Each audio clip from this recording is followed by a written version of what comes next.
waxaan salaamayaa bismillaahir rahmaanir rahiim allahumma salli ala muhammad waxaan salaamayaa dhammaan ka soo qaybgalayaasha xafladan sharafta leh maanta ilaahaygi meeshan nagu soo kulmay dhammaan ka soo qaybgalayaasha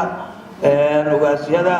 aqoon-yahanada odayaasha dhalinyarada gabdhaha dhammaantiin waan salaamayaa anuu ku salaamayaa salaamta islaamka assalaamu calaykum waraxmatullaahi wabarakaatuh anoo ku hadlaya magacayga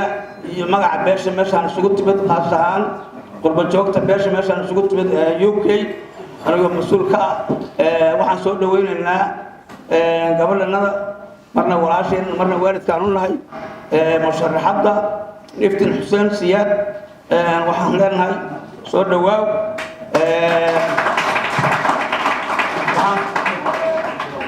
waxaan kula garab taagannahay taageero tolnimo iyo walaalnimo hiir iyo hooba leh insha Allah xafladan anigoo ka mas'uula beesha meeshaan isugu timid qaasaan reer UK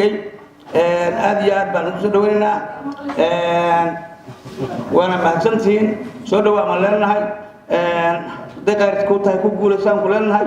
haday shir ku tahana waxa weeye Allah ka xitaabo lamaantiin waa salaamaya hadalka rag baa ilaahay waxa la hadalnin badiyana ma dhameystirin nin yareeyana kama wada tagin assalaamu calaykum waraxmatullaahi wabarakaatuh